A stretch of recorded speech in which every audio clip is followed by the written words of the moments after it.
Good evening, and thank you for coming. I work at the Kamra Archival Project at the National Law School. Kamra stands for the Queer Archive for Memory, Reflection, and Activism.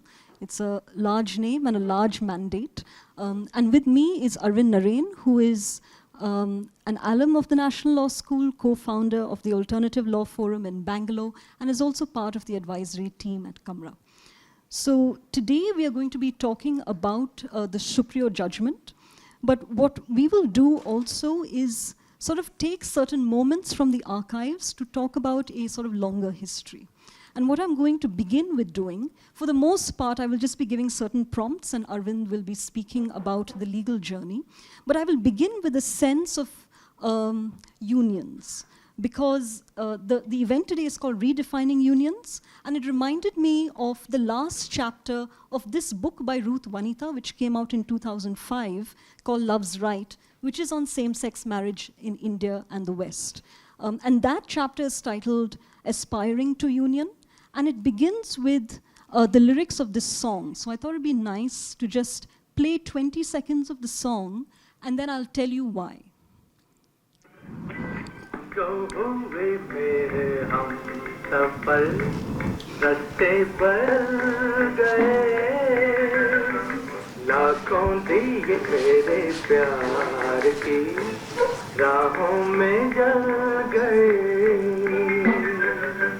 जो हुए मेरे हम सफल रास्ते बदल गए लाखों दिए मेरे प्यार की राहों में जल गए.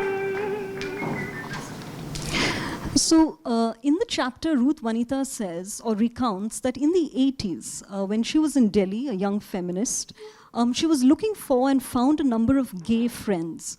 And they would meet in each other's houses. And typically, they would sing these songs, right, from Hindi film cinema. And she wondered at that time, why is it that so many gay people were so invested in these songs, which are sort of heterosexist, right? Mostly between man and woman.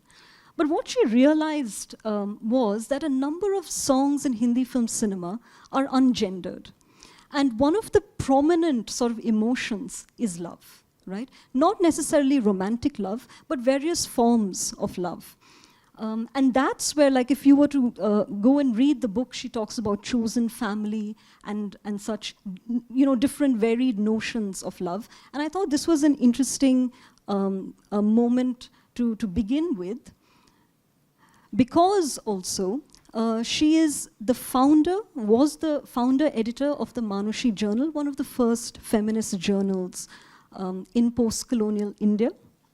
And in 1980, there was this news report from Ahmedabad about two childhood friends who committed suicide. And so in 1980, she writes a poem in Manushi. I won't spend too much time on it, but you are welcome to come to Kamra at NLS and go through the magazines, because Professor Ruth Vanitha has also given us many things from her collection to Kamra, and we're sort of really enriched by it.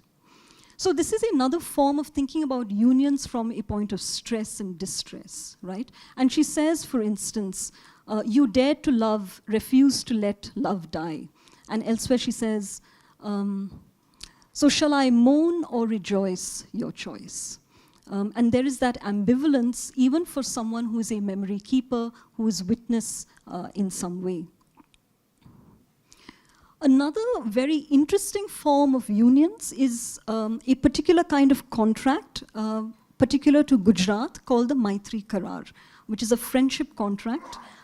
It used to recognize, and we have a sample, an example of a Maitri Karar outside, because we have a small display.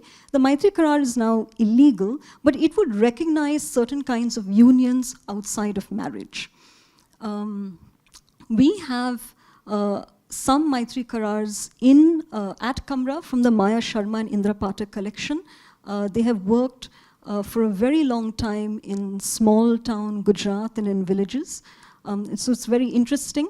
This particular graphic illustration is from Agents of Ishq, which also functions as some kind of memory keeper, very youthful as well. And Agents of Ishq and Paromita Vohra have also given us some of their publications. So I really wanted to bring a sense of things from Kamra that have been given to us by co-travelers.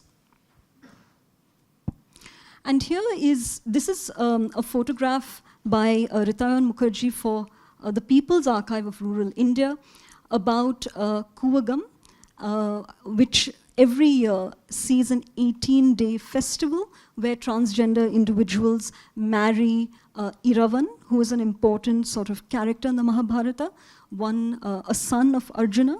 And so they marry him for one night, and then he dies in the battle, and so there is a great deal of mourning. And so this sort of socio-cultural imagination of unions is something I wanted to sort of foreground before we go into the legal journey. So I sort of invite Arvind to take us into this journey. For many people, it begins with the ABVA. And if you could tell us a little bit about the ABVA. This is a photograph from 1991 in Delhi. This is the AIDS Bedbhav Virodhi Andolan. And Siddharth Gautam, who was an important figure in the ABVA, writes this report called Less Than Gay, which they published in 1991. We have been very lucky to receive a copy of this pink book. It was given to us by Professor Janvi Falke, who leads the Science Gallery in Bangalore. So she has kept it for a long time. And if you could take us through the ABVA, Arvind. Thanks, Ammel, for this invitation. And initially, when I was thinking of looking at the Supriyo judgment, my impulse would have been to get directly into the judgment. Ammel pulled me a step back and said, we need to have a bit of a sense of history of how we think of the entire question of unions itself. And there I was just sharing with Ammel, there's a quote from Tocqueville, which Hannah Arendt is very fond of, where she says that when the past ceases to shed its light upon the future, then the mind of man wanders as in obscurity. And the point you get from that is really that a sense of history is very, very important for us to even take our struggles forward. Again, the point why this is important, why this entire discussion is important, is because we've always seen, again, this is the core point of the AIDS Bedbhav Virodhi Andolan petition, we've always seen the queer struggle or the LGBT struggle as really a socio-legal struggle. There's a way in which our ultimate objective really is how do you change people's mindsets, how do you change hearts, how do you change ways of relating, and what Sanjay was referring to, how do you change the way society views relationships or same-sex unions or unions which are not normative. And that's the fundamental or the final challenge, as it were. And Ammel's invitation to go back to the AIDS Bedbhav Virodhi Andolan, again, is an important point in terms of the question of a past which should actually be about the future. Right? We're going back to 1994, but it's very, very interesting. AIDS Bedbhav Virodhi Andolan is very, very interesting for a number of reasons. One, of course, is they organized, I think we have that image as well, do we? They organized, yeah, the first image you showed. They organized the first protest on gay rights in the country. Right, in the country. So that's in a time before time, as it were, And I remember I don't think we have that poster, but that poster had people holding up posters such as "Gays of the world unite, you have nothing to lose but your chains." Of course, today we wouldn't say gays, we'd use a language which is more inclusive. But again, it's 1991, so there's a different time, a different way, and of course we have learned a lot in the course of that journey. Right? So you see a way in which a social struggle, a political struggle, and a legal petition came together. That's the AIDS Bedbhav Virodhi Andolan petition. Maybe one more point to make about the petition is what you see here. Is called Less Than Gay. It's the first fact-finding report on a LGBT issue in the Indian context. Again, the the quote, the book actually written by and large by really a brilliant activist called Siddharth Gautam, who's no more with us, who passed away unfortunately in 1992 itself. And he begins by quoting James Baldwin, and to say that, do you remember the quote now? I'm forgetting the quote. The victim was able to articulate the condition of his victimhood is no more a victim. He or she becomes a threat, right? So again, that's a very important point, because this is a point, again, 1990s is a point of silence, right? You don't have anybody speaking about gay rights as human rights or gay rights as any kind of right at all, right?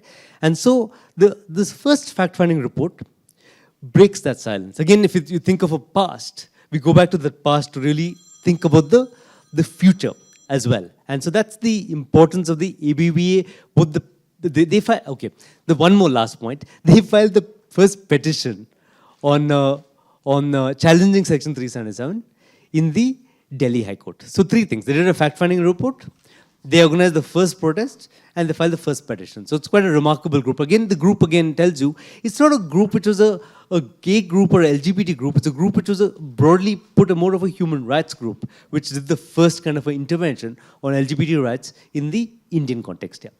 Yeah, it's very interesting because it's a sort of motley group of people. There's a nun, there's an advocate, there are activists, social workers. But what's interesting, and I've sort of tailored this also to bring materials that Arvind has participated in. And my next slide is a clipping from Bangalore about a very interesting seminar that happened at the National Law School in 1997, where again, a number of friends and students come together. And this is probably one of the first conferences that maybe students are organizing and brings together a lot of people. You were there. What was it like? What was the motivation? What were the discussions like? Right. 1992 was the ABBA-related petition. 1997 was the seminar on gay rights in the National Law School. And again, it was, as Ammel said, the first conference in an academic university on LGBT rights. I think we have a couple of alumni from the National Law School over here who may remember, may not remember that particular period in time. And the person who was very instrumental in organizing it was a close friend of mine, Mr. Sanjay Bhavikate, who took a strong role in organizing it. And okay, I'll just share the story. I mean, I've shared the story many times, I'll share it again. How did the conference come about? Just one, since we don't have that much of time, I'm going to just tell you one story and move on. At that moment in the National Law School, the idea of building your CV was considered very, very important. I think some of my students now will recognize how important it is for them. And we were not immune to that pressure either at that time. And so, both Sanjay and me said we have to do something to build a CV, etc., etc. So I said, let's do an article on gay rights. He said, fine. Then I still remember sitting in the library in the National Law School, researching this article on gay rights. I remember reading this journal on sexual orientation and the law, Harvard Law Review journal on sexual orientation and the law. And suddenly he turns around and says, can you imagine sleeping with another man? I said, yes, I can. He said, are you gay? I said, yes, I am. And I tell you, this is still the most amazing friend I've ever had in my life till now. And within the week, he said, let's organize a seminar on gay rights. I said, you organize? I'm gay, it's very difficult for me. It's easy for you to say blah, blah, blah. He said, don't worry, I'll be the face of it. And he took the initiative. And then, of course, I joined in. Because again, I think courage, again, this is an important point. Courage is a social thing, right? One person puts a step forward. Even if at that moment you're a little underconfident, you will join. You'll say, I can't let the guy down. You'll join. And before you know it, you're a part of something which is larger than yourself, right? So that's how the seminar on gay rights came up in 1997. Yeah. So what was it about? Like, who did you bring? Because I see in the clipping that there was a child psychiatrist, Shekhar Sheshadri, and... What? Again, this question of the past and the future is an important question, because you're right. Shekhar Sheshadri is a child psychiatrist in Bangalore, again, very well known. I think a lot of people in BIC will know him. He was a part of the conference. He participated in the conference, and he, for the first person to communicate really that homosexuality is a natural variant of human sexuality, right? It's a part of, it's part of who we are. And some people have a different orientation. Some people have a normative orientation. And that's all part of the way all of us are. And why he's important again is again we jump, of course, in 2013 when we're filing the appeal against the challenge to the Naz judgment. Shekhar comes in as to head a mental health petition, making the same argument which he made in 1997 in the Supreme Court in 2014. So this clipping was given to you by Sanjay, and now it is at Kamra. I think it's very interesting that even though in the digital world today, we have access to newspapers that are digitized, it's not so easy to go back and find these through simple Google searches. And Kamra has hundreds of newspaper clippings from the late 90s and 2000s. Now, this is a moment that's from 1999. Here, from the academic space and the more tentative space, people are walking with gay abandon, right? And I think the media is really giving us a sense of the times. If we look at the previous clipping, city hosts unique meet, something that's so common today, seemingly. At one point, this academic conference was so unique in the city. This is from Kolkata. A very close associate of Kamra, Pawan Dal, was part of this friendship walk in Kolkata. And you can see like the planning that they're doing towards it. Pawan Dal himself is a very interested collector and archivist, and ran something called the Council Club. They had across the country, there used to be these post boxes that people would write on. It was almost anonymous, right? It was just out of a sense of hope and mixed with desperation that someone listen to me and hear what I have to say. People would write letters. So Pawan Dhal was someone who anchored that in Kolkata, and then you can see they went around mobilizing people across the city. And I thought it was just wonderful that there is a new moment happening in the late 1990s. But then to come back to Bangalore in the early 2000s, the very important organization Sangama is set up in 1998, and they begin to mobilize trans individuals, a lot of queer people in crisis. The term they would use is sexual minorities, not something used so much. I was wondering if you could tell us a little bit about these parchas, pamphlets that were distributed, what kinds of mobilizations and concerns they took up. What was this one, the no entry for poor and common people to Cubbon Park in Lal Bagh? Can you tell us a little bit about Sangama? Yeah, I think the Sangama's work in the Bangalore LGBTQ context was very important from the point of view of, as you rightly indicated, mobilizing a range of LGBTQ people around issues of violence and discrimination that they faced.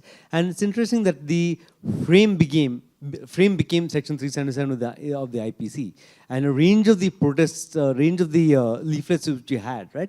They'd condemn, for example, police violence against gay men in Cubbon Park, and say the police should not be arbitrarily arresting, should not be detaining, should not be abusing, etc. And the final demand would be repeal Section 377.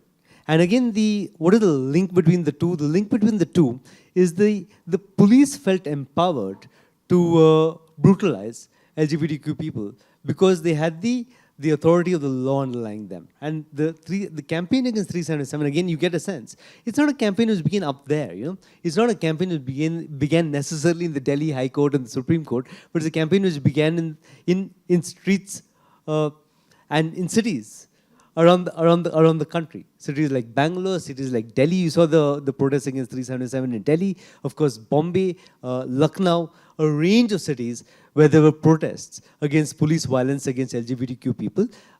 And the demand was always repeal 377. again, the question can come, was 377 the source of the violence?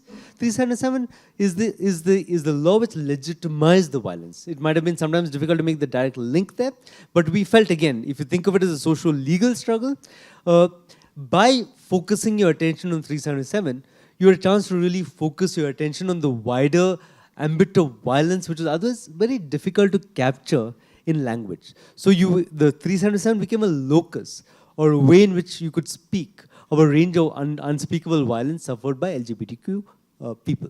What's interesting also in Bangalore, but maybe in other places, but definitely in Bangalore, is that queer activists have always sort of been hand in hand with other kinds of social issues, right? So over here you see Sangama, all staff go to the protest. It's organized by the Environment Support Group, SEEDS, Vimochana, Dalit Sangarsh Samiti, Alternative Law Forum.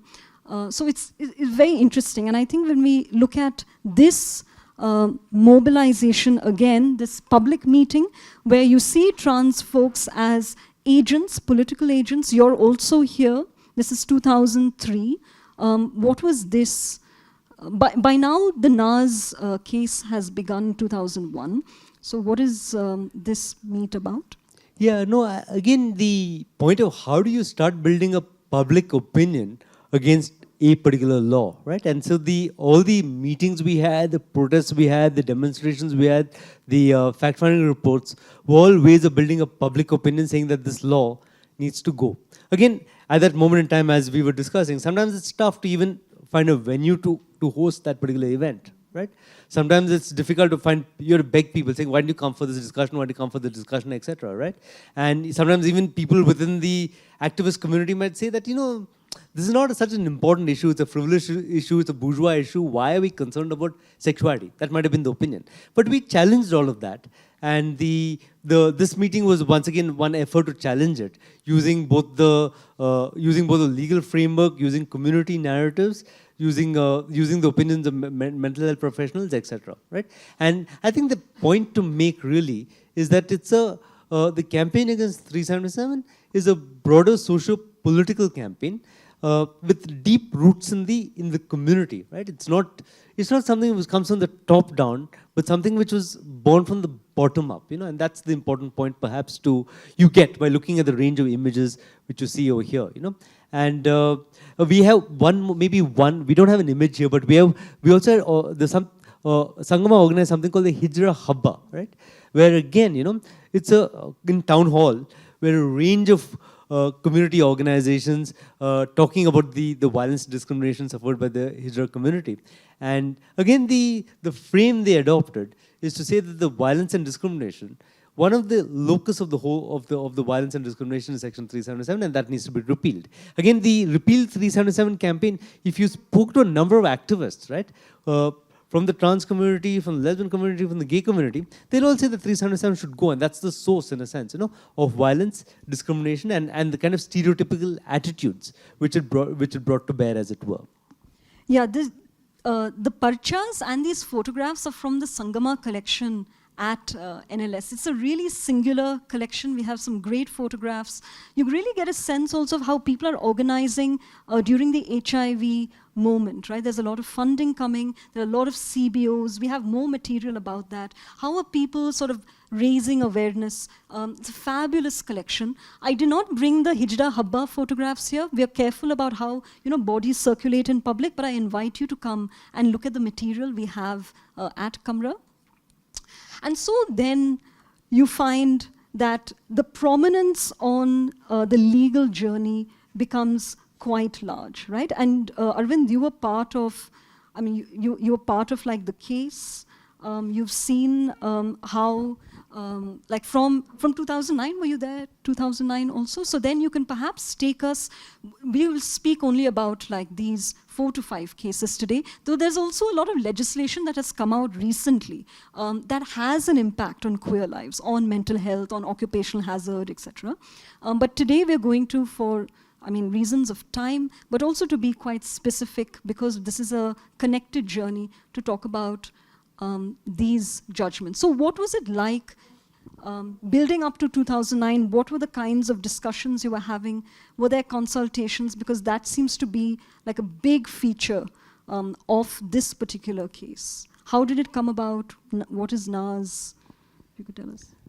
Yeah, no, and perhaps the one frame you can give, if you can just see the previous slide, one frame you can give to the entire litigation is the frame which I put forward a little earlier, is that we have to see the fight for LGBTQ rights as a social legal struggle. You know, you can't see it as a purely legal struggle. You can't see it as a purely social struggle either. So it has to be both coming together. And I think the 2009 judgment, I mean, in a sense, right, if you'd asked me in 2008 or 2007, maybe 2007, you said, will the law go in your lifetime? I'd have said, no, it's not going to go in my lifetime. India is a conservative country. We think differently. This is it's your act of hope for the future, right? It's laws, we're going to do this work, and the law will go in the future. That's the way I would have thought about it. So if you ask me that in 2009, will the law go? I would have said, no, definitely not. And the process which led up to 2009 is, again, it's very, very interesting that the Lawyers Collective hosted a series of consultations around the country, and when they filed the petition on behalf of Naz Foundation, they'd always call activism around the country to come in and debate each stage of the case. The case was dismissed at some point in time. There was the need to file an appeal, the need to file a review petition, etc. Each stage, they'd consult and discuss with the community. That was the 2009 judgment. And maybe one point I'd make about the 2009 judgment, why it is important, is think about it, right? How do you speak about concerns of sexuality to even your friends and to your family? How do you speak about sexuality, right? And it's a tough one because sexuality is weighted down by the language of shame, by the language of judgmentality, by a way in which it's tough to really make, say that, you know, I mean, it's tough, assuming you're speaking to your family, it's tough to say, you know, I want to be a sexual being. You can't say it quite in that particular language, right? Or I want to lead my sexual life the way I want to lead it. It's tough to say that. What the Naz judgment did is it gave you a language to speak about your own sexuality, right? They made the point, which is, I think, really powerful. They said that sexuality is a part of your identity and your selfhood. And in the language of the Naz quote, the way they put it, they said, your sexuality is something which travels with you wherever you go. It's a part of your personality, right? Again, see, it's a really powerful articulation because till then, what was the point? The point was always that, okay, fine, we're very supportive of you. Do what you want in the privacy of your bedroom, right? And suddenly, the Naz code broke that. They made the connecting link between sexuality, privacy, dignity, and expression. So it's a really powerful kind of moment. And of course, the Naz code also located within the framework of the Constitution and the idea both of constitutional morality and the idea of inclusivity. They invoked both Nehru and Ambedkar to make the case that they did, that 377 should be decriminalized because it's an assault on your right to dignity, on your right to selfhood, on your right to privacy, and it is in tune with constitutional morality, and it's in tune with our deepest constitutional values of equality to get rid of this law. Yeah, that's fantastic, because I remember from 2008 onwards, there are prides across cities. And there's a lot of media attention. And it's really a shared moment, right? I was a master's student at that time. And the Students' Union at TIS sort of marched in Bombay. And I mean, there were students of all persuasions. And it was just amazing to see so many people, hundreds of people on the streets, right? And this judgment sort of really comes and gives the sense of sexuality as a shared thing, not just queer people. I think there was that really celebratory moment that everyone shared. But things begin to change very much when an astrologer goes to court and appeals. And then, do you want to tell us about that? Like, yeah, just maybe a couple of lines on the Suresh Kumar Kaushal judgment in 2013. It reverses, of course, the Delhi High Court judgment. And Vikram Seth describes it again most powerfully as a bad day for what he calls law and love. It's a bad day for love, I'm sure you all will agree. it is a bad day for love if you criminalize an intimate part of one's expression, and if you say that the expression of a love can be only in certain ways, it's a bad day for love. I think there's no ambiguity on that particular point. Why is it a bad day for law, though? It's a bad day for law, in Vikram Seth's opinion, because the court basically says, let Parliament decide.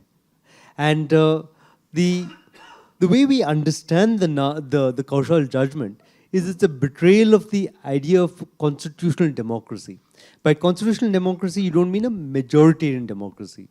You mean the idea that just because a majority decides one way, it cannot trample upon the rights of minorities. And that's the nature of a constitutional democracy. So when when the Supreme Court said that, let Parliament decide, they basically betrayed the idea of law as being an instrument which is going to protect the rights of minorities, or or the deepest values of the Constitution, which is founded on the idea that you can't discriminate against a minority, even if you're a majority. So I think today, of course, it's a very important understanding for us to say that, we're not a majoritarian democracy, we're a constitutional democracy, and even the majority does not have the right to trample down the rights of its minorities.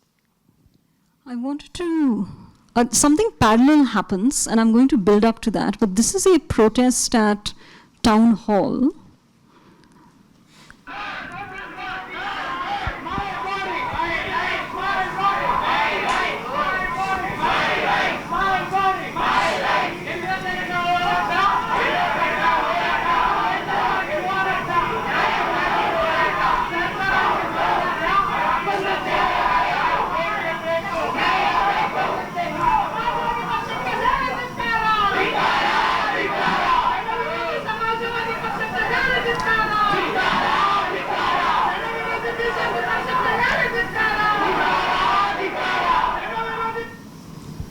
So this is really precious footage because everyone knows the prides, but the protests are less well known, right? And this comes from, we will talk about this in more detail. This comes from the T. Jayashree audiovisual collection. T. Jayashree is one of the founders of the Kamra archive. And is also here in the audience. It's fantastic. So if you have questions, you can direct them into the audience also. But around the time of the Suresh Kumar Kaushal case, listening to what is happening in court, activists begin to get quite worried because judges are using phrases like minuscule minority, not taking the judgment or just the moment quite seriously, being quite dismissive. And at that time, the first workshop on queer archiving also happens. And it's just great to see people from different paths, right? There's Vikram Doctor on the extreme left, a very well-known food writer. C.S. Lakshmi, who has an archive called Sparrow in Bombay. There's Ramki over here, very important in Chennai, looking at sexuality rights.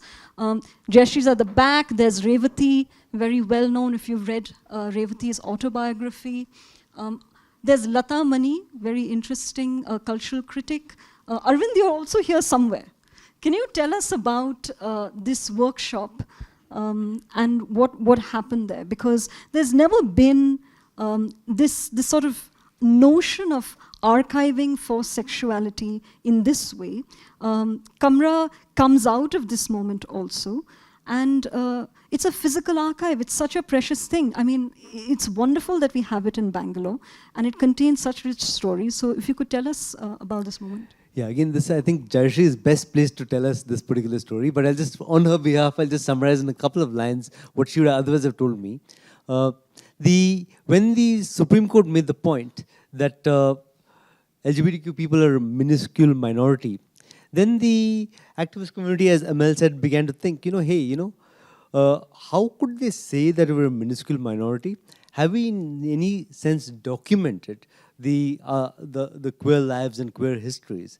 And is there a way in which there's a element of material which we can point to and say, you're completely wrong. There's nothing minuscule about, again, if you saw the first slide which Ammel took us through, a history which goes from the earliest periods of time to contemporary moments. Again, the book Same-Sex Love in India traces same-sex love from, I think, something like 200 BC onwards to the contemporary moment. So there's and you're calling this grouping a minuscule minority. Are you aware of your culture, history, tradition, law, etc.? I think that's what the Queer Archive project was really born out of. Yeah. One of the wonderful founding collections that we have, which is part of the T. Jayashree audiovisual collection, are long oral histories with over 50 people.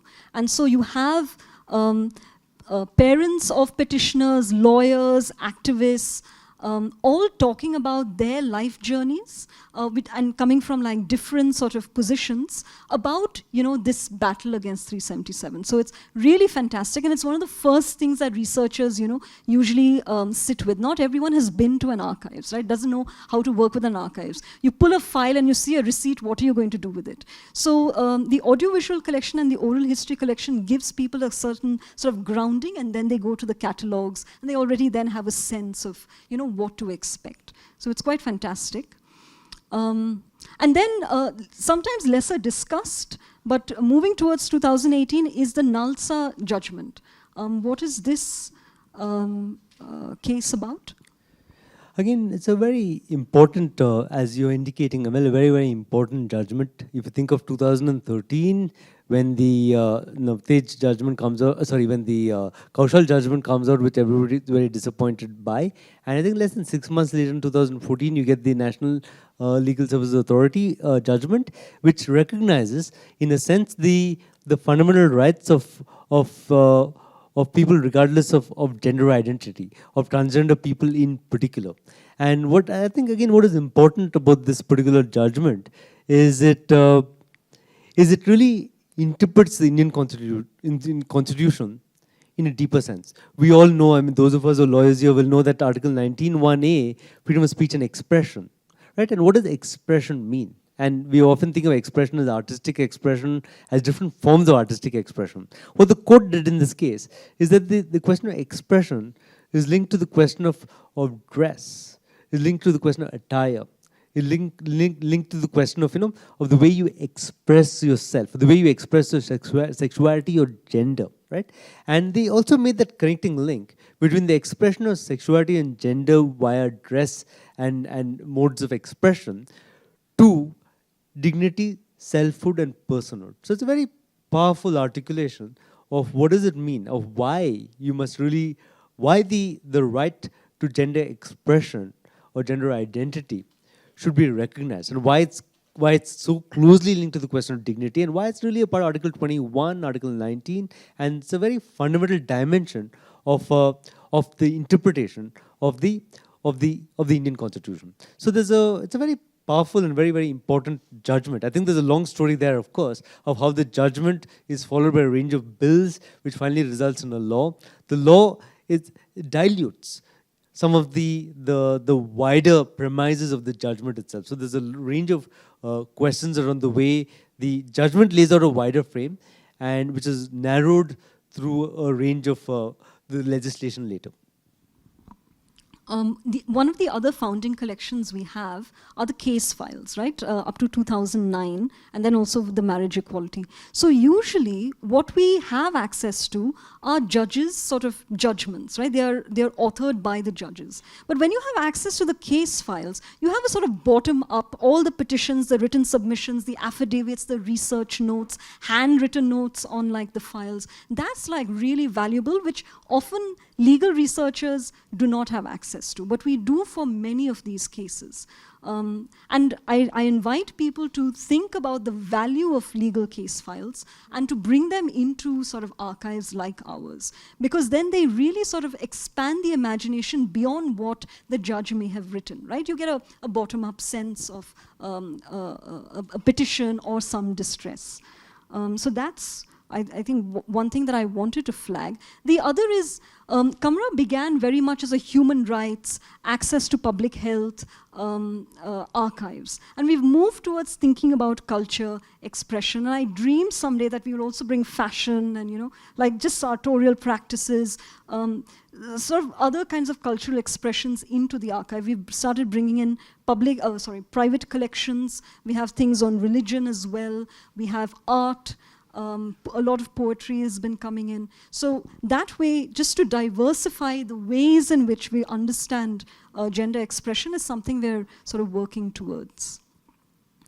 And so now, in this time, now this image is from 2014, the prides are sort of very well established, right? And you can see just the ways in which Bangalore is imagining its concerns in that particular graphic. So you have community, Karnataka, rights, queer, Bangalore website, Lesbit, a very important lesbian organization, WAC, which does not exist, we're here and queer, PUCL. I mean, there's so many things happening. And I think that diversity of activist issues, but also intimate issues is quite wonderful in this graphic. But at the same time, in 2014, there was this big sort of protest. Akkai Padmashali is there, I think, like speaking, addressing people, where transgender individuals are sort of rounded up under the Prohibition of Beggary Act, which I think Karnataka brought in 1975, and then really like confines people, right, to beggars' colony. And this happens not only with transgender people, but I think that is also something that's less well known. Were you at Alternative Law Forum working at this time? Do you remember this? I think the point to note is that though we began with emphasizing obviously the entire 377 story, because that's where our larger national narrative began. The range of local issues are always there, and these are what you'd call the discrimination by laws which are, you'd call what the languages, you'd call it facially neutral. Right? These are laws, I mean, beggary laws are facially neutral, obscenity laws could be facially neutral, as in they don't target in particular the LGBTQ community, but they end up more discriminating, or they end up more impacting the LGBTQ community by the way they operationalize. In this particular case, I think the problem with the beggary laws was that the arrest of transgender people under it, and the rules under the Beggary Act was such that there were the rules, very similar rules to the Juvenile Justice and the Juvenile Justice Act, and your hair had to be cut off. And that was a very traumatic experience, I think, for a lot of the transgender people. They said that, this is like, you can't be inflicting this kind of humiliation and indignity on us, by arresting us under the Beggary Act, as it were. That's one part. But the other core dimension is the entire question of violence suffered in particular by people from the transgender community, and the kind of brutal police violence which was enacted on the bodies of transgender people. And the range of protests in Bangalore around those issues as well. And there's the famous protest on the Kokila protest, where again, people came together and said that this kind of unconscionable violence is unacceptable, and there's no way in which you can impose these kinds of violence on the bodies of transgender people. So there's a range of, I think, range of issues really, which you have to talk about once you start talking about the rights of LGBTQ people. And there's of course the Backward Classes Commission report by C.S. Dwarakanath, which makes the point of, we have to consider the transgender grouping as a backward class because of the range of discriminations they suffer as well. So range of questions we can look at, in terms of the forms of discrimination and which the transgender community in particular suffers.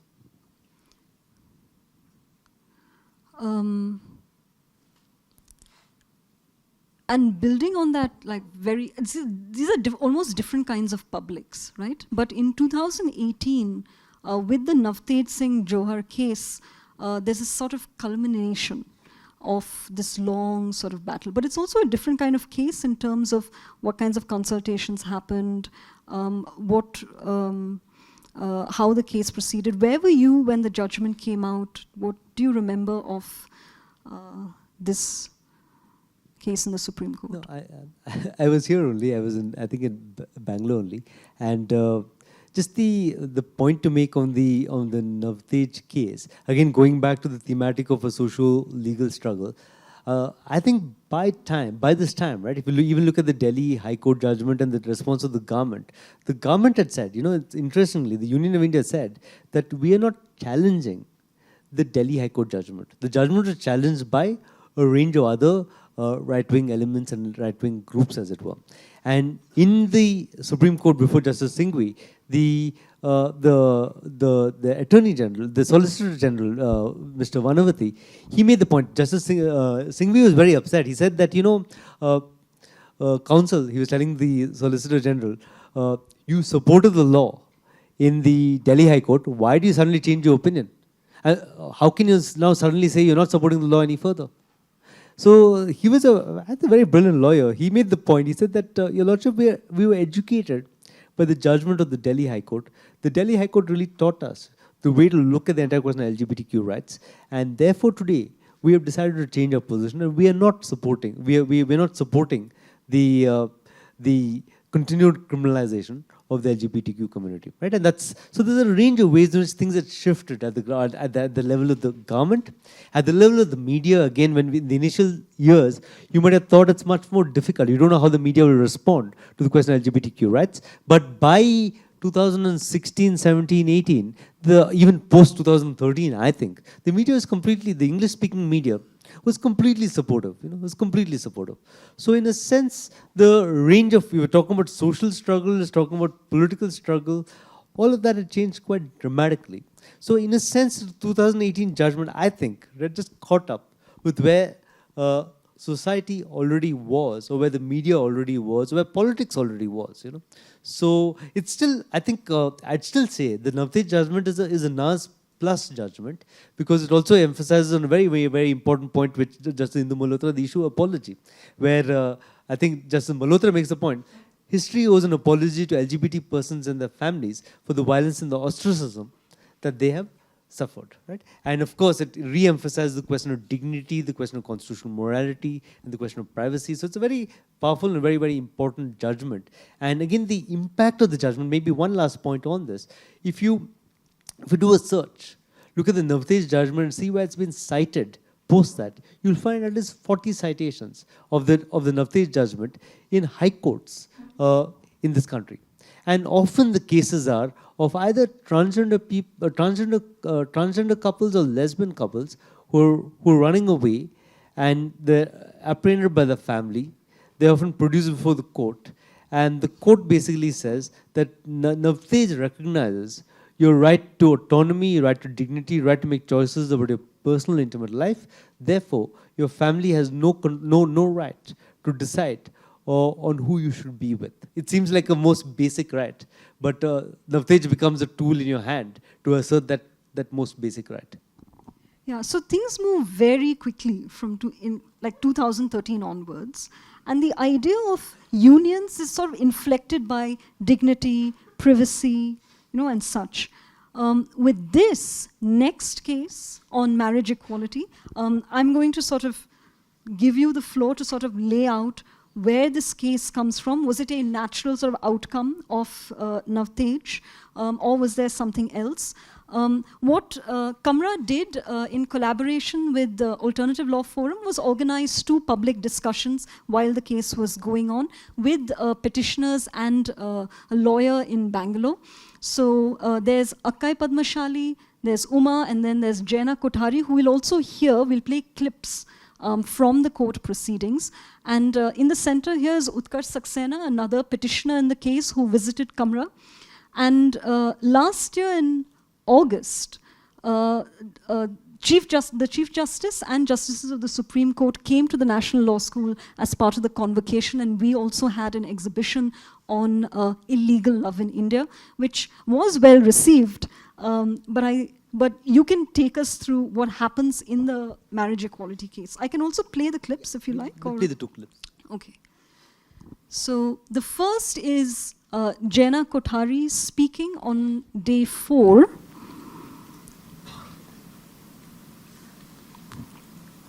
To 21, and in order to exercise that, the right to marry has to be granted. And finally, of course, the Special Marriage Act, in the manner in which it is construed presently, by focusing only on men and women, denies transgender persons the right to marry and have a family solely on the basis of their gender identity. That, my lords, amounts to a 15-1 discrimination on the basis of sex. My lords, before I go on to just my last para, I have given a proposed reading of the Special Marriage Act, which replaces men or women with persons or spouses. It's for my lord's consideration. It's there. It's in fact on the last page of the submission. Page 6, it is at the end of the submission.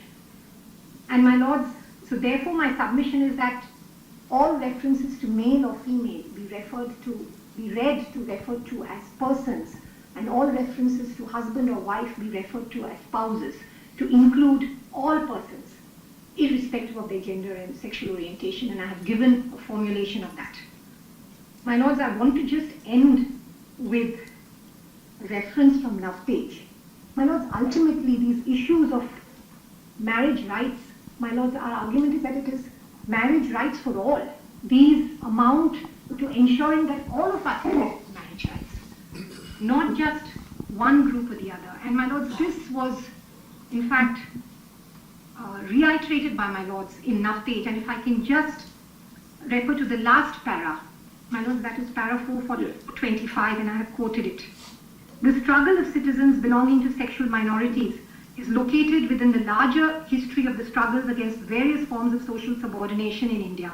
The order of nature that Section 371 speaks of is not just about non-procreative sex, but is about forms of intimacy which the social order finds disturbing. This includes various forms of transgression, such as intercaste and inter-community relationships, which are thought to be curbed by society.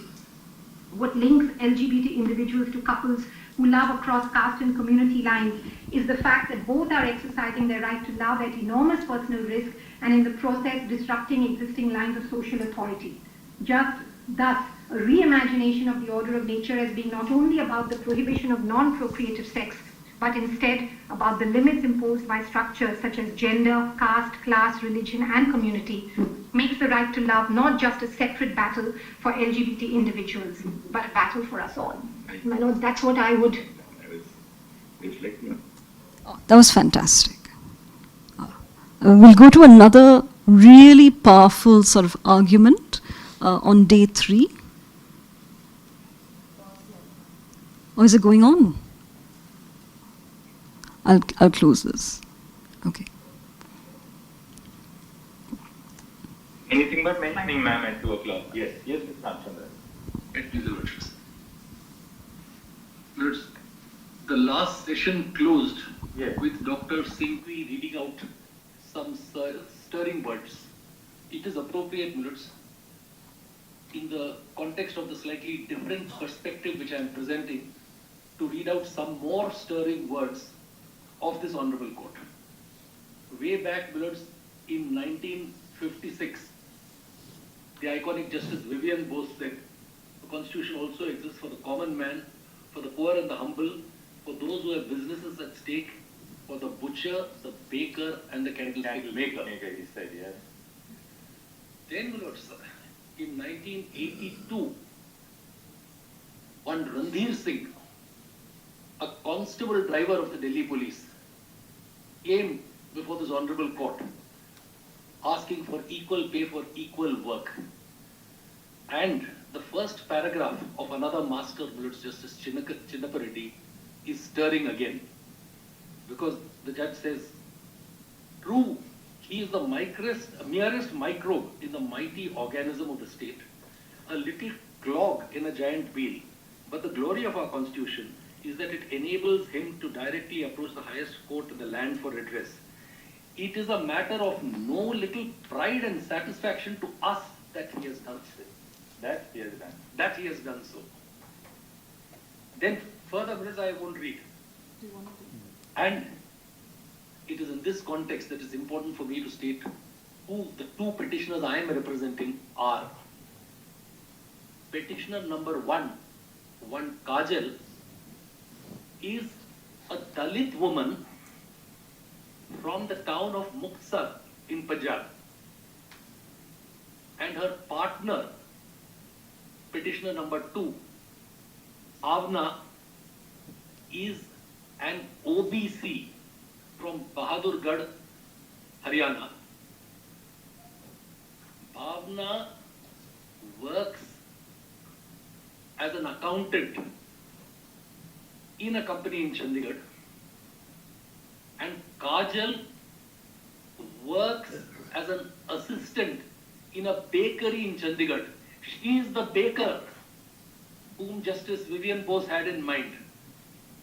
And therefore, the very presence of these two petitioners and similar petitioners like Ms. Grover's client should put paid bullets to the glib assumption made in the government's affidavit that they are urban elite.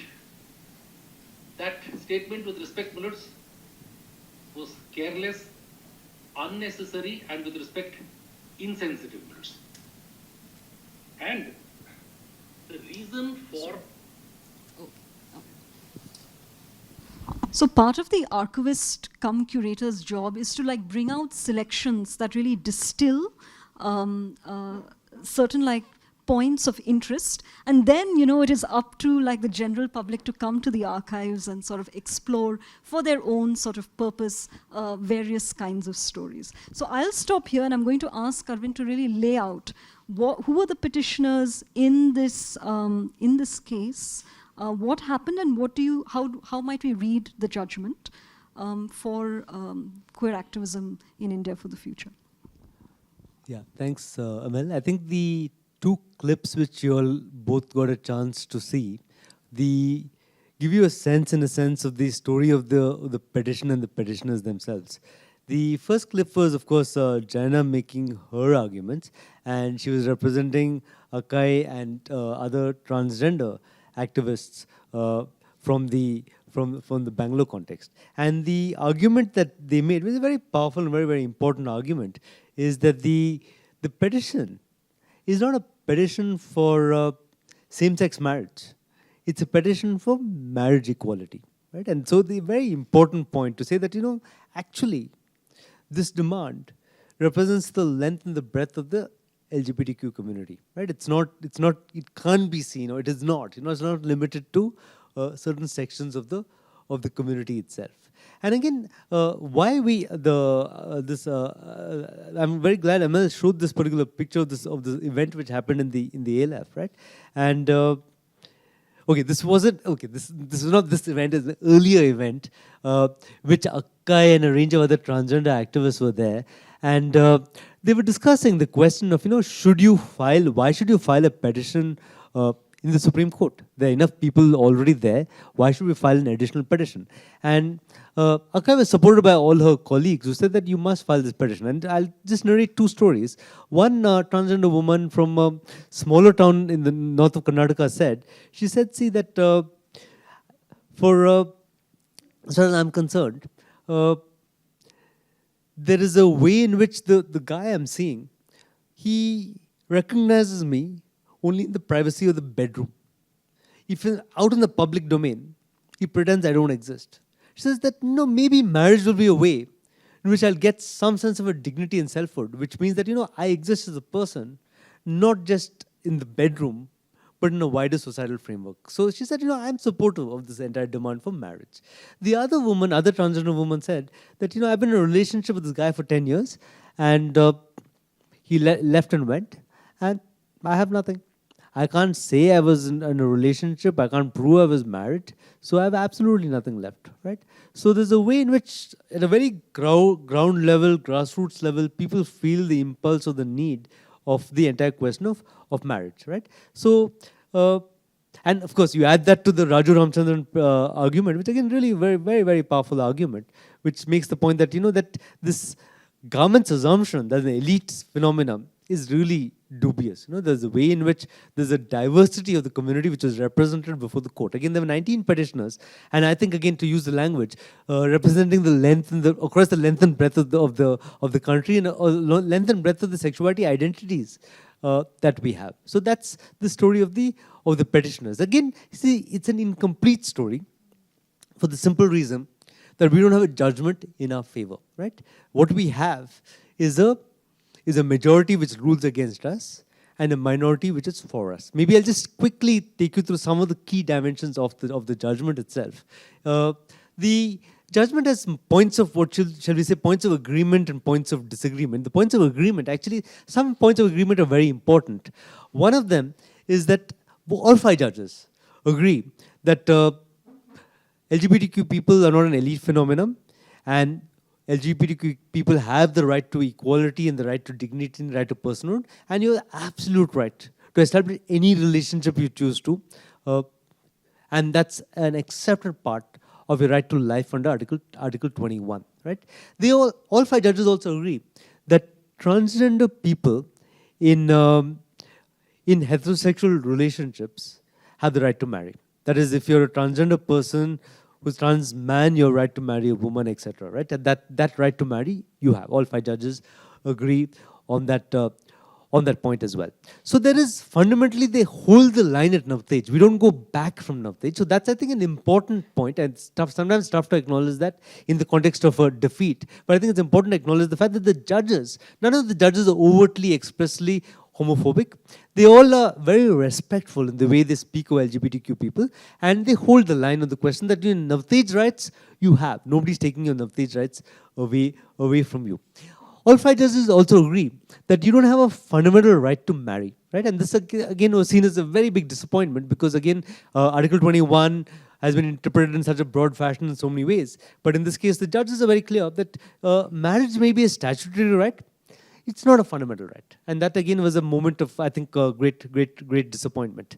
And all 5 judges agree that the Special Marriage Act is constitutional.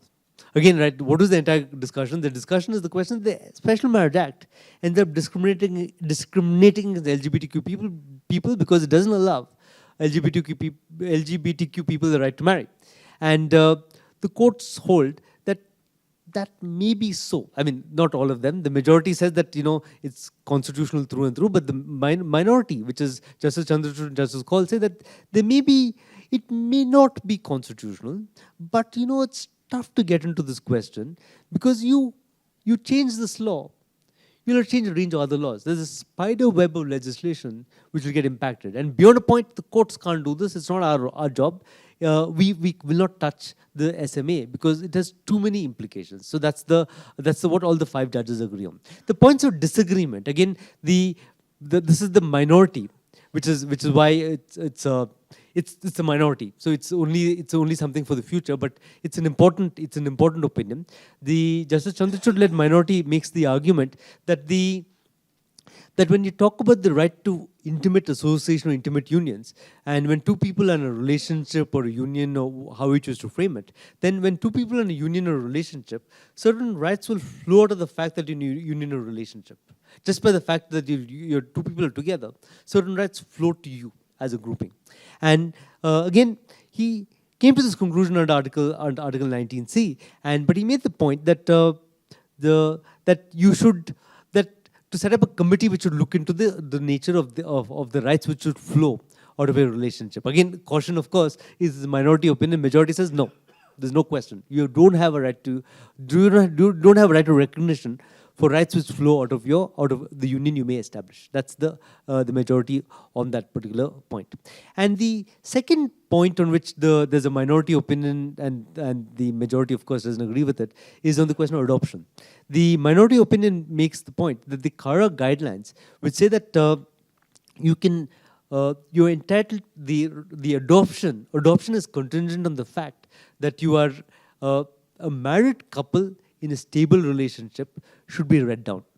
The argument of Justice Chandrachud is, why married? You can be a couple in a stable relationship, we understand that, but why married? What is the requirement for marriage? Point 1. Is there a way in which married couples are far better parents than unmarried couples? We don't have the evidence for that. Second point he makes, of course, is once you say married, unmarried, you make the distinction. It's a way in which you're indirectly discriminating against LGBTQ people because one section can't get married. So then you're discriminating against a grouping saying that you can't adopt. So therefore it should be struck down. Of course, Justice Butt doesn't agree with that interpretation, and so we don't have, of course, the right to adoption either. And the Final point, of course, is on the question of remedies. Again, this is the disappointing part. Justice Chandrachud, the minority opinion, comes up with a range of recommendations, or range of directions, not recommendations, directions, right? Directions in terms of what should be done at the level of the police station, what should be done at the level of, nomination, what should be done in the question of relationship rights, etc., right? And Justice Bhatt's opinion is, again, in quoting Justice Chandrachud on Justice Bhatt, is you acknowledge the fact there's a right. Surely you must provide a remedy, which Justice Bhatt doesn't, right? He says, I agree with you, there's discrimination is happening, it's really bad, it's unfair, etc., etc., but he doesn't provide you the remedy, right? And so what's the point of talking about a right if you're not going to give a remedy? And that's Justice Chandrachud's response to Justice Bhatt, but end of the day, that remains a minority opinion. And perhaps just maybe I'll just end with this last point of what is the way forward, which is, since that's what we're also interested in. And again, right, it's very, very interesting that hardly a couple of months after the Supriyo judgment comes out, the Madras High Court is hearing a case of, again, two women who have run away, right? And the case with respect to rights of the LGBTQ community under that particular case. And what is proposed before the court is, can you recognize what the court calls, very similar to Maitri Karar, what recognize a deed of familial association. Again, the argument of the petitioners is, they're saying that, see, there's no legal recognition for the relationship we are in. Since there's no legal recognition for the relationship we're in, it becomes very difficult to negotiate the wider world. People don't take us, discriminate, they don't take us seriously. There's ways in which, we find it very difficult to work with the system, as it were. The argument of the petitioners is, if you allow for the recognition of our relationship through deed of familial association, we'll produce this. In various forums we're asked, who are you? We'll say that we're in a relationship with each other. And that will help us combat the stigma and the discrimination, was the point they put forward. And it's very interesting that Justice Anand Venkatesh in this case looks at the possibilities.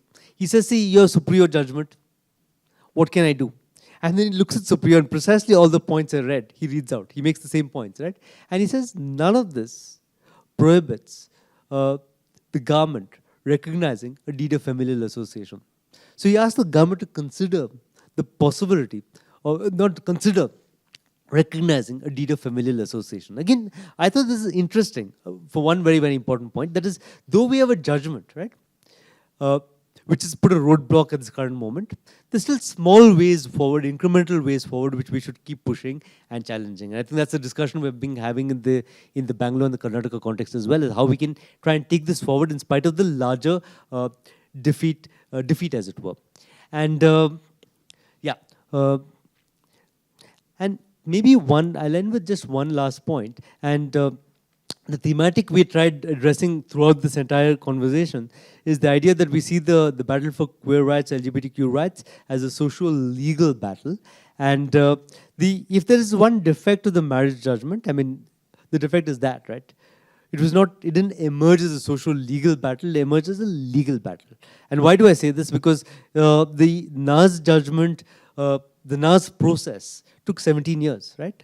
2001, right, to 2018, 17 years of a long battle before finally your rights are recognized. And again, it's not a long battle with no implications. Long battle, which means that, you get a chance to convince society, you get a chance to convince family, you get a chance to convince, the state, you get a chance to work with a range of actors to say, hey, you can't be criminalizing people for who they are, right? And finally, if you see the judgment, my analysis, the 2018 judgment is an outcome of that larger process of social transformation and change, right? And you've seen the process. Delhi High Court, we have a good judgment, it goes to Supreme Court, 3 judges goes against you, finally you get a 5-judge bench which goes in favor of you. In this case, what happens? There's a Delhi High Court petitions, which are the petitions in the various high courts which are happening. Supreme Court takes it all to itself, constitutes a 5-judge bench, right? So you see how, what a difficult position puts all of us in, right? It's a 5-judge bench which is against you. In Navtej, Navtej was going against a 2-judge bench which was against you. So legally it's a far more challenging terrain which you have to negotiate, because you have a 5-judge bench which is against you, and you have to get that overturned through a 7-judge bench. So that's the only way you have forward, And so there's the bar is very, very high. That's one point. But the other point, I think very, very important point, which is where I guess maybe the work of everybody here comes in, is you have to build that documentation on the question of what does marriage mean, what do relationships mean, why is it important to recognize relationships and marriages for LGBTQ people, right? And you have to build that documentation consciously, right?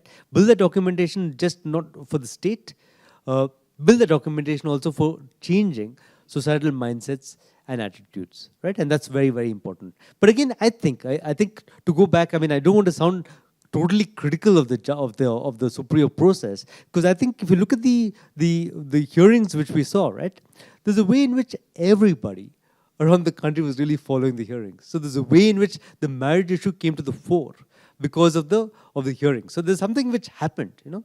But I think the point is we needed more time, right? You needed more time, and you needed more people on your side before you could potentially get a judgment from the court. That would be my analysis of it, at least, you know.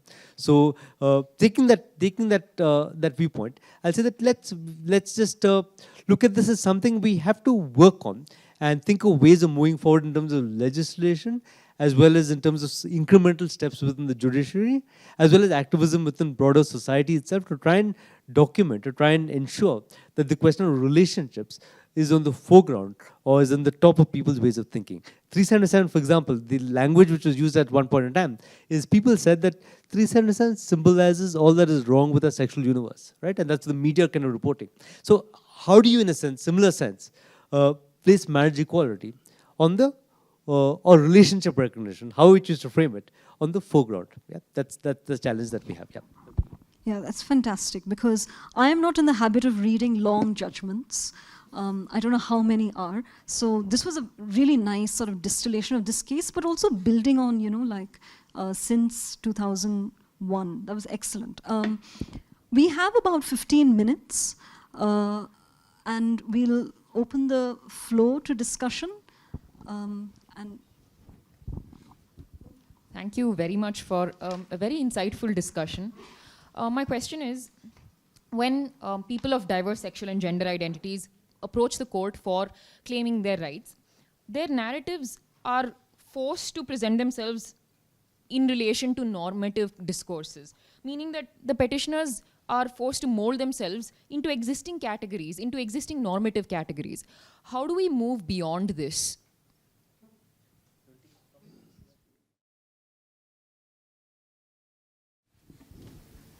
Now, why don't you consider an incremental kind of an approach rather than getting stuck on this semantic marriage?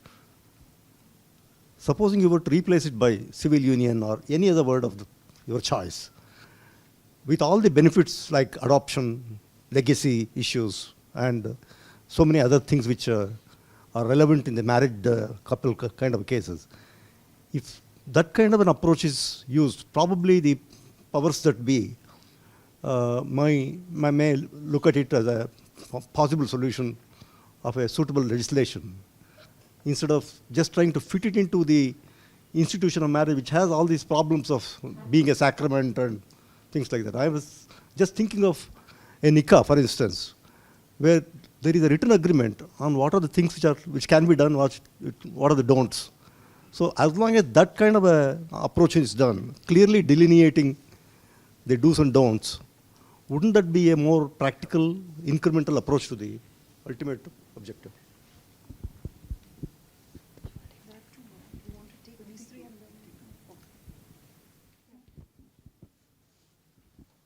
So thanks a lot for this extremely insightful and deep coverage on all of these various things. So I just wanted to ask, when we talk about the LGBTQ plus community, there are also certain other facets such as asexual folk and intersex folk, and I feel that a lot of the time in discourse that focuses on marriage or even on identity, there are certain voices even within the community that are not really on the forefront of those discussions. For example, when we look at arranged marriage in the society and the right of people to say, no, I do not want to be in a heterosexual marriage decided by my parents. And a lot of the time people kind of immediately look at, okay, but what kind of marriage do you want to be in? As opposed to someone who might say, no, I never want to get married ever, and I never want to have sex ever, and that's my right. And how do these kind of narratives also become a part of this entire trajectory? So that's one thing. Asexual folk, intersex people who, I'm not sure if this is still the case, but I remember reading that intersex people are not allowed to transition, or medically at least, as compared to transgender people. Like, I think there are certain other hoops they have to jump to validate medically transitioning if they are intersex and trans. So certain things like that, just wondering how the larger community, as in the LGBTQ plus community as a whole, supports these rights, as well as society as a whole. And also certain other things which, like for instance, polyamory, or other non-normative relationships in general, which may not even necessarily be gay, I guess, if that is. So I'm just wondering, how do we kind of keep the discourse as inclusive of all of these things that sometimes fall under the carpet, like in community and externally as well?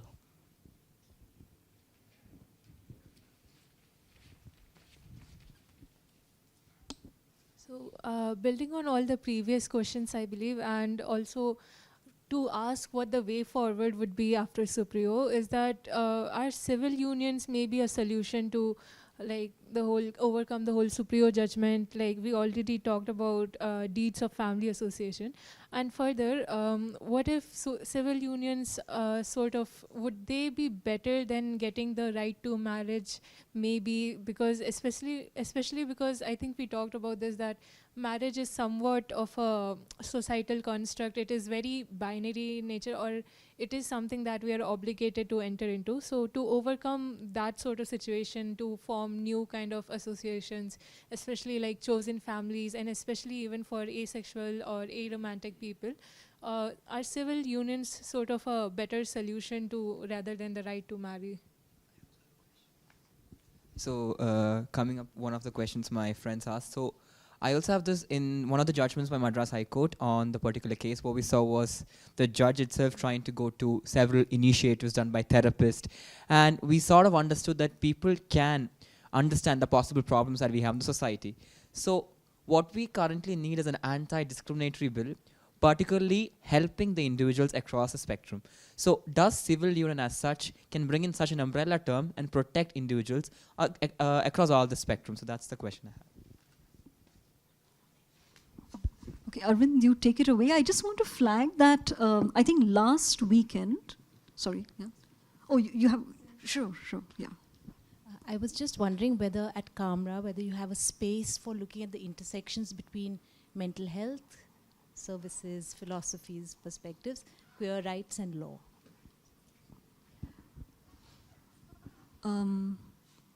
What was I going to say? So one is, yes, in fact, Camera does a couple of things. We acquire material, so we work very closely with people who are willing to donate their material. We sort and we catalog it.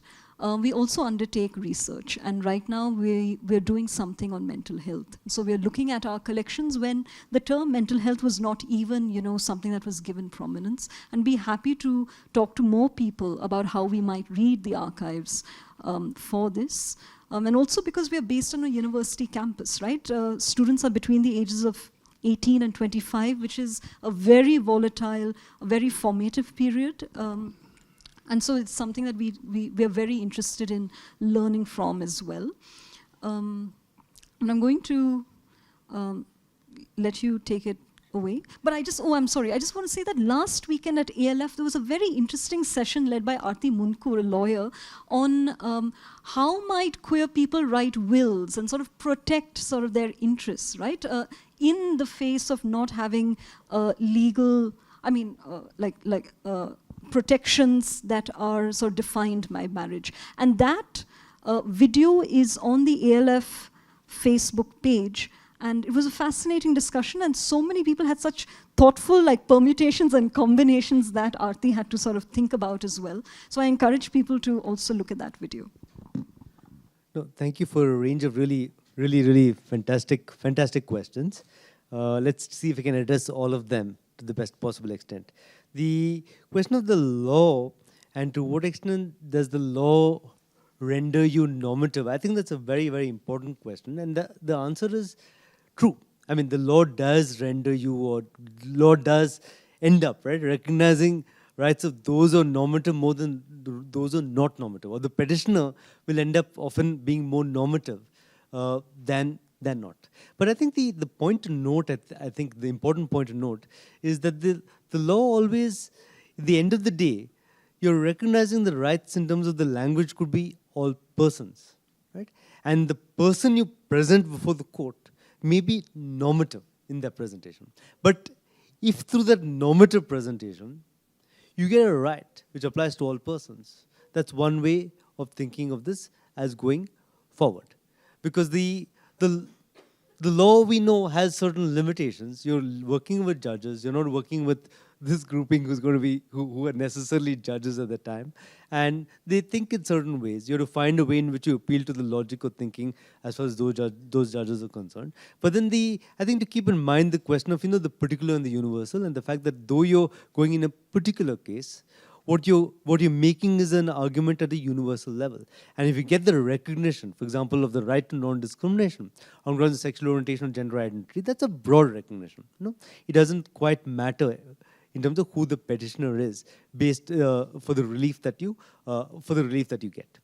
The second question on the question of the freedom from fear, again, I think it's a very important point, gets to the heart of the human rights discourse, and you go back to Roosevelt's initial invocation, right? He talks about the freedom from fear, the freedom from want, the freedom to worship, and I forget the fourth freedom, right? But so it's very, very important, the idea of freedom from fear. Again, what do you mean by freedom from fear? You would mean it's very important in the LGBTQ context, because the idea of fear is something which impairs or inhibits your ability to access your enjoyment of rights, right? So, and again, to challenge fear, one way might be for us to also think about it. That's why I think groupings like this, or meetings such as this, or what Ammel referred to, discussions either in Good Is You or Less Bit or Range of Place, are very important, because fear can often be transcended in a collective process, right? So I think fear is something which is there, but you have to fight fear. And fighting fear is sometimes a societal process. It might not be, the law may not be help you to transcend or to fight fear. And to work against fear, you need to exercise actually the right under the Constitution, which is the right to association, right? When you're working with other people, or when you're being with other people, when you're connecting with other people, that's when you challenge fear, right? And so I think it's very important to keep in mind that we need to keep, in all our personal lives and all our collective lives, challenge this idea of fear. That's why I think it's very important when you see the pictures, or we see Utkarsh being out there in public, or Akai being out there in public, it's very important, They're breaking that language of fear just by being present in a space and saying that it's okay to be queer and to be out in the public sphere, and there's a way in which you can challenge the existing societal structures. The third question on the incremental approach, just maybe one clarification, is that the petition was filed challenging this Special Marriage Act. And the Special Marriage Act is not a marriage under the religious laws. It's not about two Hindus or two Muslims getting married. And Special Marriage Act applies to any two persons who really want to get married to each other. It's not weighed down by religious ceremony, which is why the petition was filed challenging the SMA, because SMA comes from a secular heritage and doesn't come from a more of a religious heritage. That being said, the incremental approach, the problem was, which the tragedy of it, of course, is that the minority judgment we lost them by one vote, literally, right? It's 2 versus 3. And if there's one judge, and if you read that closely, you can actually you can think that Justice Chandrachud is thinking that his minority is going to be a majority, right? The judgment is written in that style, right? So obviously one of the judges, at some point in time, didn't sign on to the what was the minority opinion, could have been the majority opinion. Why this is important is because precisely the incremental approach is what it advocates. It says, let's not touch the SMA, let's not touch the religious laws on marriage. Let's just go with the idea of a civil union. That's where the minority opinion goes. And the tragedy of it is, even though I thought the remedy was quite weak, right? What is the final remedy? The government is asked to constitute a committee to look into what are the rights which flow out of the relationship of two people in a relationship. And it's that minimal directive to which the majority did not sign on to. So it's a real tragedy in the sense of, of the fact that this idea of a union was actually rejected by the court, by the majority in this particular case. On the question again of the asexual and the intersex groupings, I agree with you. I think the range of shall we say marginal voices within LGBTQ context who need to find a place within the larger political or the larger legal or the larger social discourse. And perhaps one signpost maybe of the way things are changing, at least at the international level, is we had something called the Yogyakarta Principles on Sexual Orientation and Gender Identity, which is the application of international human rights law to sexual orientation and gender identity in 2007. And in 2017, 10 years later, we have the Yogyakarta Plus 10, which talks about the human rights principles, international human rights principles, which apply on questions of sexual orientation, gender identity, gender expression, and sex characteristics, right? So there's a way in which the international discourse has moved, and it's caught up as understanding the entire question of, especially the question of intersex rights, and the entire question of, in particular, right? I mean, the core issue, I think you can correct me, of course, one of the core issues which intersex people face is the entire question of what you'd call surgeries performed in childhood, often without the consent of the person, before the person is able to consent, right? So you have a kind of permanent irreversible change which the person suffers, where the person body is modified to fit into a particular sex based on what the parents think, without the consent of the child himself or herself. So the Yogyakarta Principles articulates that this kind of permanent irreversible surgery should not be done in childhood, right? The child should have a choice. Once the child is able to make the choice to decide on when and if a surgery should be performed or not performed. Yeah? So I think there's a very, very important issue. And I think, again, groups in Bangalore, in particular, I think Solidarity Foundation and others have been doing work with the intersex community, and the range of intersex activists also within the Sangama framework who one can also interact with and get and build that in that sense, that sense of community. But I think the point I'll also make on this is both for the question on the incremental approach as well as on the question of the intersex community question is, I think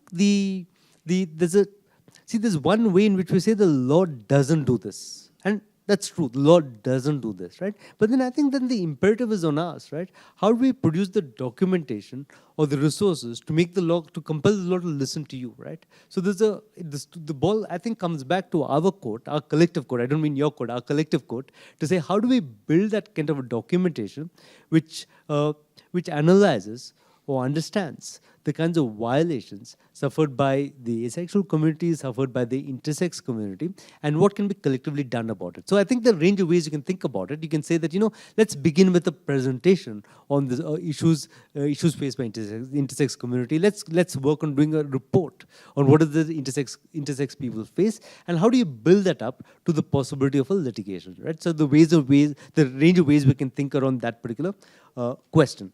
On the anti-discrimination bill, again, I think it's a great suggestion, and I think you're 100% right. I completely agree with you that, marriage or relationship recognition is not the be-all and the end-all. The range of issues people face, you're 100% right about that, right? And discrimination is a core issue people face day in and day out. And we don't have an anti-discrimination legal framework. You're 100% right about that, right? And so there is a need to advocate or to push for an anti-discrimination law on a range of markers, including the questions of, sexual orientation, gender identity, caste, gender, etc., right? Disability. So there's a need to address the question of discrimination, which happens outside, which happens in the sphere of the state, but also happens in civil society, right? And so the fact that it should be taken seriously is a very, very important concern. And there's a way in which we need to build, in that sense, a broader sense of a campaign on the question of an anti-discrimination law. I completely agree with you on that point, yeah. We are, right on time. What a bang for your buck.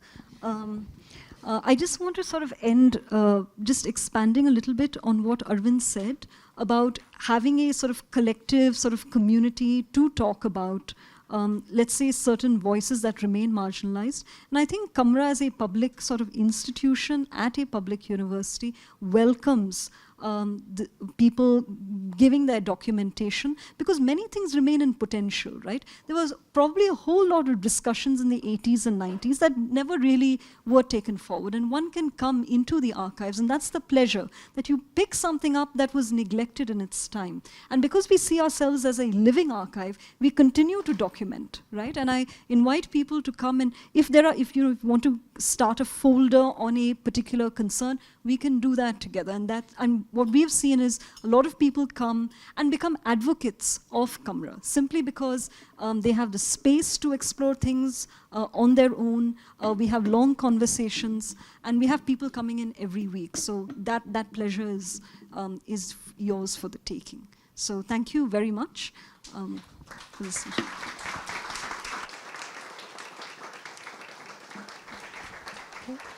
On behalf of BIC, I'd like to thank Ammel and Arvind for this session, and also shout out to Purnima, who's at the back, for suggesting this session.